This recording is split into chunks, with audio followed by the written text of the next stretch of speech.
Everyone, so welcome back. Douglas Johnson here. I'm a meditation teacher, non-dual teacher, yoga teacher.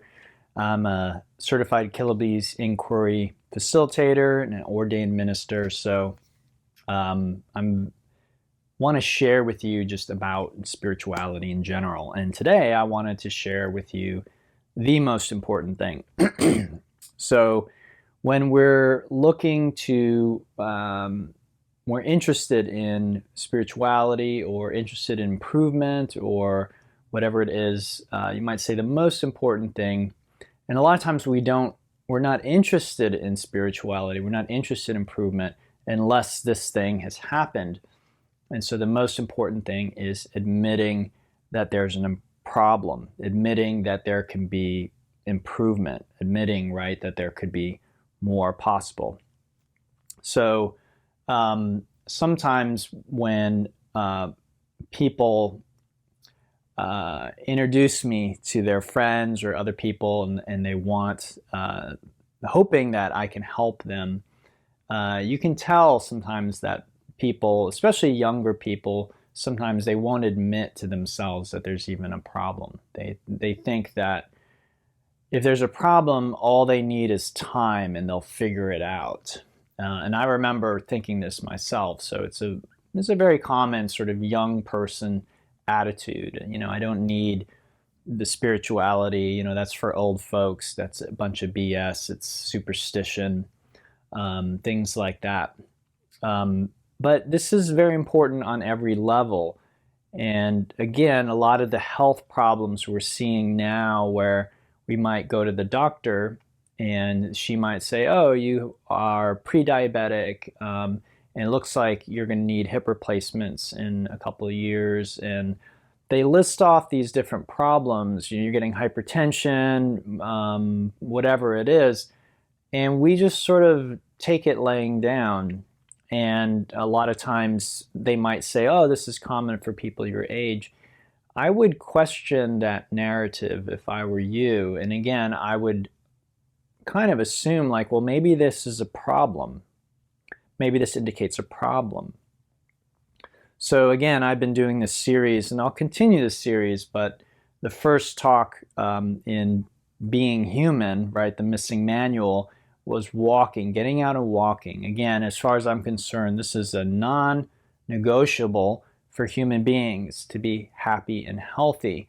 So if I'm not already walking outside, it needs to be outside, not on a treadmill. If I'm not already doing that, then if I have a problem, if I go to the doctor and she begins listing things, or if I'm depressed, or if I have other problems, again, I want to admit that there's a problem, and then I want to be open to the solution. And my advice to you, and you don't have to take it, but my advice to you is the solution is probably not science and modern medicine based, or technology based is maybe a better way of saying that.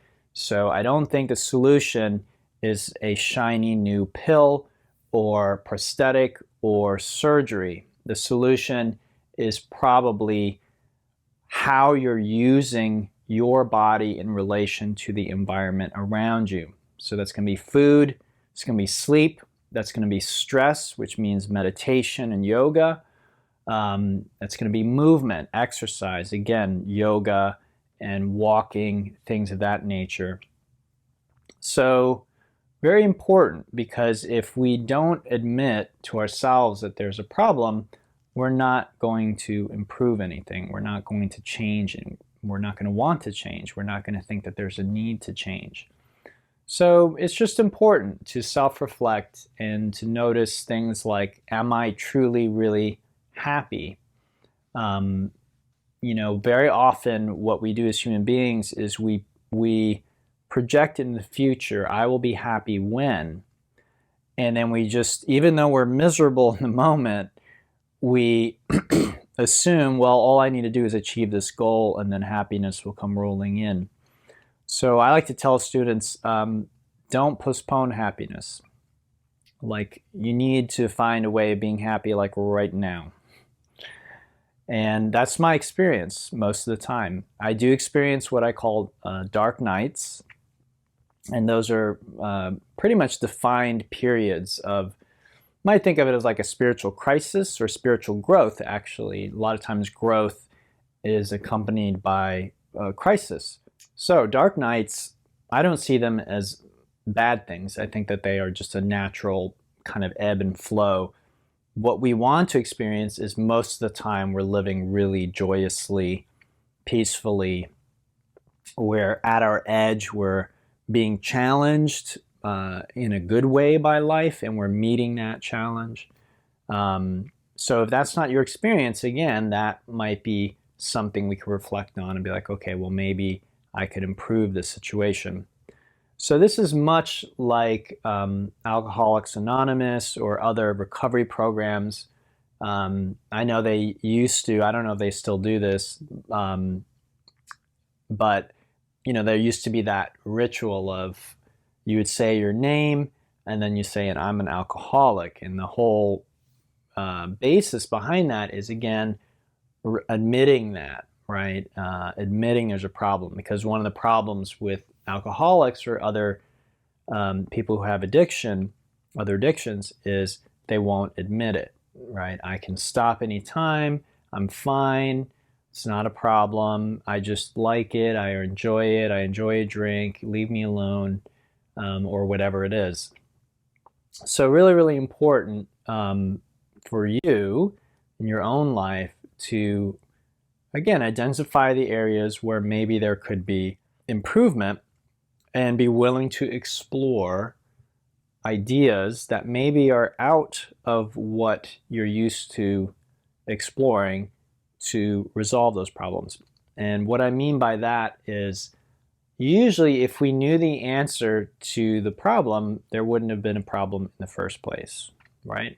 So if I'm really struggling making ends meet, and I say, okay, I'm really struggling making money. I really don't know how to make money. Well, then doing the same thing I've always done is probably going to result in the same result. All right, I'm not going to make more money by doing what I've already been doing if I've been struggling. So again, we might think we know what we have to do or who we have to listen to, but you might be surprised. So again, being open-minded, being willing to explore new ideas, different things. And in my experience, a lot of times problems, again, come from these unconscious programs that we have. In yoga, they're called samskaras or vasanas. But they are basically unconscious thoughts that are programmed in the body, and they basically act like a kind of a cage. They keep us trapped in certain types of behavior or doing certain things, or again, maybe exploring very, very unhealthy relationships or patterns. So again, most important thing towards growth, whether it's physical health, physical growth in terms of getting healthier or stronger or recovering from an injury, or spiritually, emotionally, whatever it is again, admitting there's a problem. That's like the first most important thing. And then the second thing is being willing, being open to being helped. And again, usually that means putting aside what we think we know, and the things, the approaches that we maybe think are going to work, being willing to maybe explore approaches that we wouldn't have considered before, being open to new things, new suggestions. So, all right, everyone, I hope that was helpful. I wanted to keep this talk short as well. So again, reach out if there's any way you think I can be of assistance to you.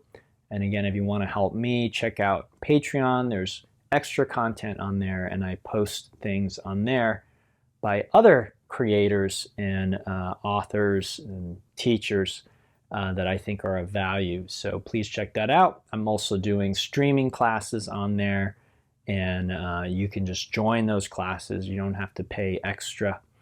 And that whole platform is donation based, so the way I've set it up anyway. So whatever value you think that you're getting, you can contribute to me and help me and the community keep going. All right, everyone. So thanks so much. And until next time, namaste. Have a great day.